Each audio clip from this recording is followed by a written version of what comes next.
Assalamualaikum warahmatullahi wabarakatuh. Alhamdulillah teman-temanku semuanya, kita masih bisa bertemu kembali dalam keadaan sehat. Semoga teman-teman saudaraku semuanya di sana tetap dalam keadaan sehat, tetap bersemangat untuk berkarya. Untuk video kali ini saya lagi berada di perkebunan cabai ya, yang berada di Rajapolah, Kabupaten Tasikmalaya. Mari ikuti perjalanannya. Ya, sebelum proses penanaman cabai, ya terlebih dulu kita mempersiapkan dulu bedengan-bedengan ya. Ini bedengan-bedengannya sudah siapkan. Untuk pembedengan ya, ini tergantung dari kondisi di lapangan ya. Yang penting ada jarak antara bedengan satu dengan bedengan yang lain, kurang lebih sekitar 50 cm.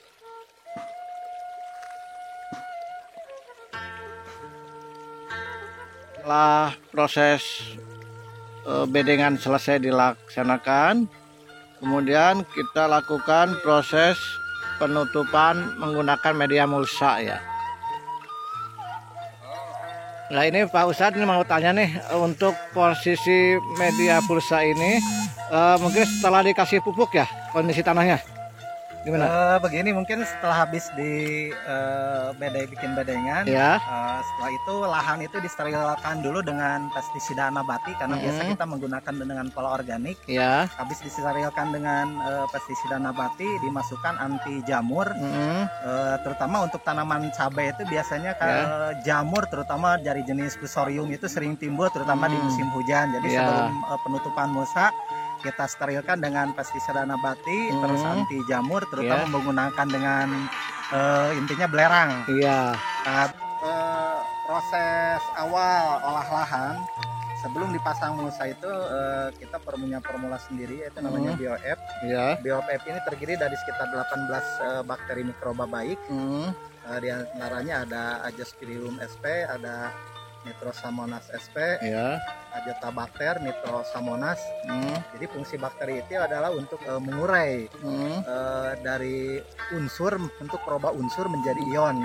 Kalau diumpamakan unsur itu berupa beras, sementara ion itu berupa nasi. Jadi kalau udah berupa nasi langsung bisa diserap oleh tanaman. Jadi pada dasarnya perbedaan dari organik sama anorganik atau pupuk kimia adalah pupuk organik adalah dari bahan organik yang mudah terurai sendiri oleh alam. Sementara pupuk kimia itu sulit, bahkan hampir susah, mustahil diolah oleh bakteri di alam. Jadi masih merisakan residu kimia. Intinya pada dasarnya adalah di masalah residu kimia. Nah, jadi dalam penggunaan dari BioF ini adalah bakteri pengurai untuk mengurai residu kimia hampir mendekati 0, bahkan sampai 0 dalam perkembangannya sekitar 3 bulan setelah aplikasi gitu. Ya. Jadi gini Pak Ustadz, mungkin intinya kita ini tidak menggunakan pupuk langsung ya? Iya, tidak menggunakan pupuk langsung. Jadi lebih efisien ya? Ya, pupuk itu masih berupa unsur, sementara yang kita masukkan itu udah berupa ion kation gitu. Jadi udah sempurna lah istilahnya gitu. Jadi langsung bisa diserap oleh tanaman. Jadi tidak memerlukan lagi pupuk-pupuk dasar berupa pupuk kimia. Walaupun kita tidak membatasi, tidak melarang juga untuk penggunaan itu. Jadi ada 4 macam mikroba yang kita masukkan, ada BioF, ada bakteri agen hayati Trichoderma, MEPI, juga anti jamur. Setelah itu dimasukkan agen hayati Trichoderma, Metarhizium, sama Mycorrhiza. Setelah itu waktu mau penutupan terakhir baru kita kocor dengan BioF, langsung ditutup. Setelah itu difermentasi selama lebih kurang 14 sampai 21 hari. Setelah itu baru tanah bisa ditanam. Insya Allah tanah biasanya kondisinya langsung tuntas. Kalau kita labkan juga biasanya itu udah langsung di zero waste gitu. Jadi udah langsung bebas residu gitu. Jadi gini mungkin ya, jadi manfaat untuk petani itu satu, tidak terlalu capek-capek berat membawa pupuk pupuk kandang lah istilahnya ya. Tidak memerlukan pupuk kandang yang banyak. Yang lebih banyak. Jadi karena kita menggunakan mengaplikasikan asam humat gitu. Gitu. Jadi lebih mudah dan lebih cepat waktunya ya. Efisien waktu. Lebih menghemat tenaga kerja, lebih menghemat kos produksi juga seperti itu.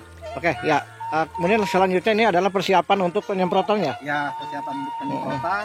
Nanti ini yang Trichoderma, Mycorrhiza, sama Metarhizium itu digabung jadi satu, langsung dikocor ke lahan. Kebetulan ini sudah tercampur tadi. Tinggal pengaplikasian saja. Ini lagi proses apa nih Pak? Ini proses pemasukan mikroba, Ya. mikroba pembenah tanah yaitu BOF, yang pada intinya nanti untuk kalau diibaratkan itu mikroba BOF itu ibaratnya koki. Jadi untuk sumber makanan itu harus dimasak dengan koki dan memerlukan sinar matahari sebagai kompornya seperti itu. Oh iya ya. Jadi sebelum ditutup dengan mulsa ya? Sebelum ditutup dengan mulsa, jadi kita masukkan dulu mikroba BOF untuk mempercepat penguraian pupuk menjadi ion kation. Oh gitu, iya sih. Lanjut untuk nanti setelah disterilkan dengan pestisida nabati, terus juga dengan kandungan sulfur dari yang diambil dari belerang. Setelah itu tanah itu nanti kita masukkan agen-agen hayati seperti trichoderma, terus mycorrhiza, juga metarhizium. Fungsi dari trichoderma sendiri adalah untuk menyeterilkan lahan, yaitu memasukkan bakteri untuk menekan bakteri patogen yang ada di lahan seperti fusarium dan virus Gemini, virus trips, segala macam itu bisa ditekan dengan trichoderma. Untuk metarhizium sendiri adalah agen hayati yang pada fungsinya untuk menekan perkembangan serangga di dalam tanah. Untuk mycorrhiza sendiri itu adalah bakteri untuk pengikat air terutama di musim kemarau. Jadi walaupun keadaan tanah itu kering jadi di dalam itu nanti masih tetap lembab, jadi pertumbuhan tanaman tidak terganggu dengan pasokan air. Alhamdulillah. Untuk pemasangan mulsa sendiri, jadi yang pertama kita ambil ring ini, kita pegang di tengah. Sebenarnya untuk pemasangan mulsa banyak banget triknya. Kita ambil yang paling simpel, menurut saya yang paling simpel kebiasaan diambil ringnya di tengah, diambil ujung mulsa juga yang paling tengah seperti ini, nanti kita lipat. Yang ini juga sama, nanti kita lipat.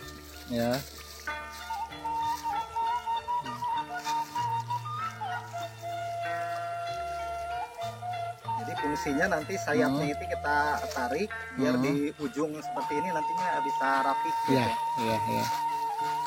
Jadi intinya setelah bahan-bahan semua dimasukkan ke tanah baru kita tutup ya? Baru kita tutup dengan menggunakan mulsa. Nanti lebih kurang sekitar 14 hari, lebih bagus lagi di kisaran 18 sampai 21 hari, 3 minggu kurang lebih. Jadi jangan langsung ditanam ya? Jangan langsung ditanam karena itu proses fermentasi di situ yang kita harapkan itu. Sebagai hama, terus juga untuk peningkatan kadar KPK di tanah lebih tinggi. Jadi penyerapan unsur hara di dalam tanah nanti untuk tanaman lebih sempurna. Terus kalau kegunaan dari mulsa sendiri gimana maksudnya? Untuk apa?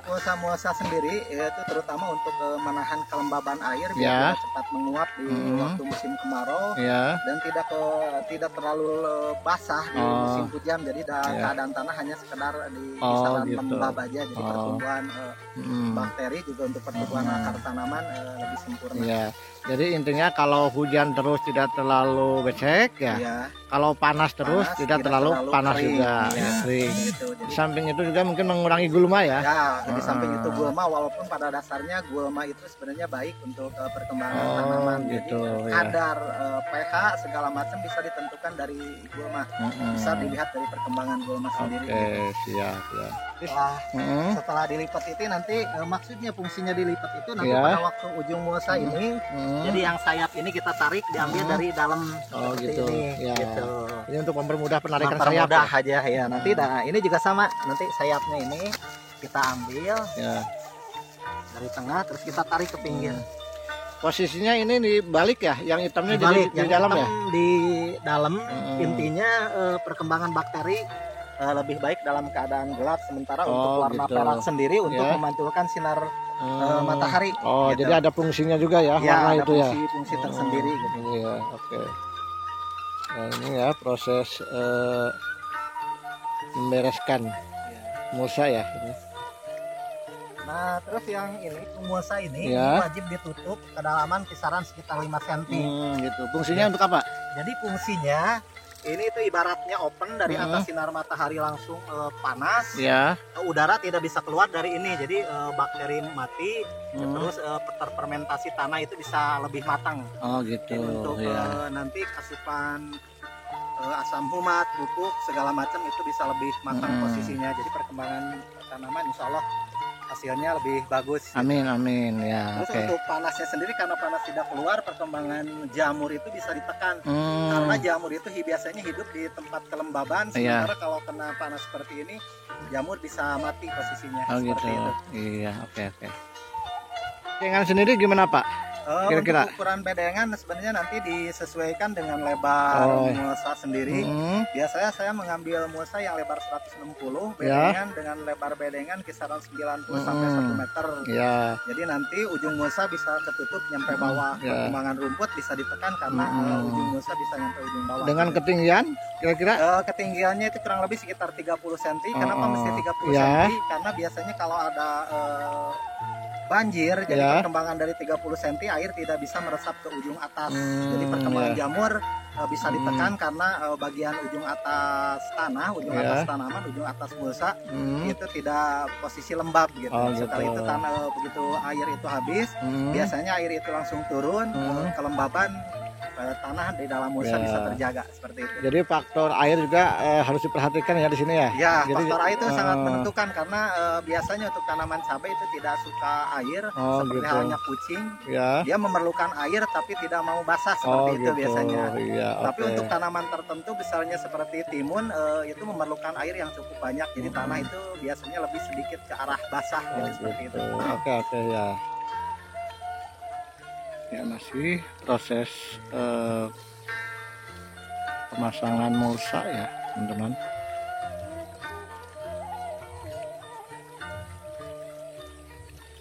Nah ini yang sudah selesai, tinggal menunggu proses fermentasi sambil menunggu juga bibit bisa ditanamnya.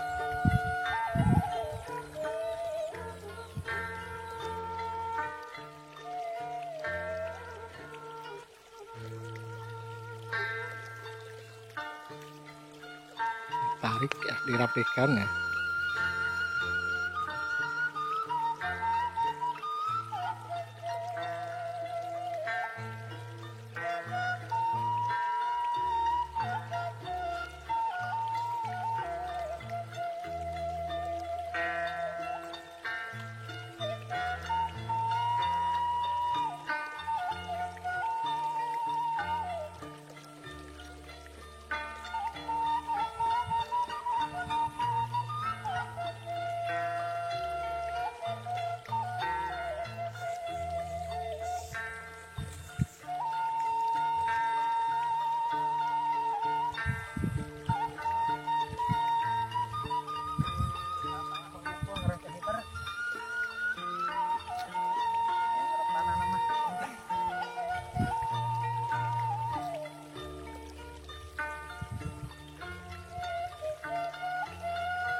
Ini masih persiapan pembersihan bedengan untuk penanaman cabai ya.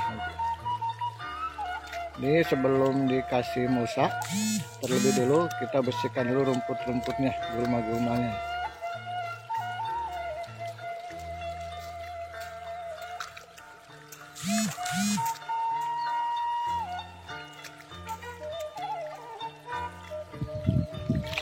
Kita bersihkan rumputnya ya, bisa menggunakan koret atau tangan ya, biar dicabut aja rumput-rumputnya.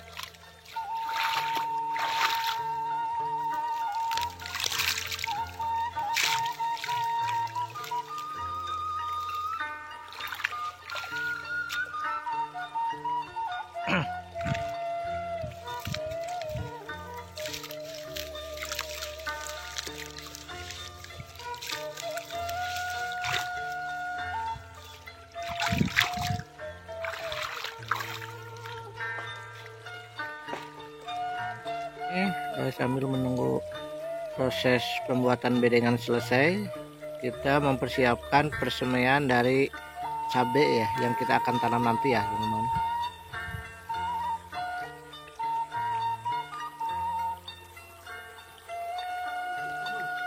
Ya, ini adalah jenis cabai domba ya teman-teman.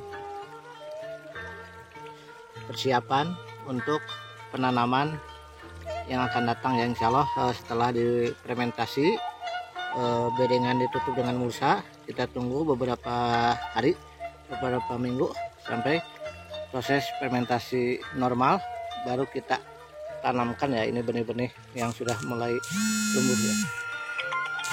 Alhamdulillah setelah kita bekerja membersihkan ladang ya, ini waktunya untuk istirahat dan menikmati hidangan nasi liwet. Alhamdulillah ya nih, kompak sekali, silaturahmi yang cukup bagus ya. Semoga berkah ya. Liwetnya seperti Nah, ini lalap dari kebun sendiri ya. Mohon. Masa alit di perebutan kumetap. Terima kasih kepada teman-teman saudaraku semuanya yang telah menyimak dan lihat video ini dari awal sampai akhir, yaitu proses pemasangan atau persiapan dari penanaman cabai dengan menggunakan media mulsa. Sekali lagi mohon maaf apabila ada kata yang kurang berkenan. Mudah-mudahan ini bisa menjadi motivasi dan inspirasi buat teman-teman semuanya untuk lebih meningkatkan lagi pertanian kita. Terima kasih. Wassalamualaikum warahmatullahi wabarakatuh.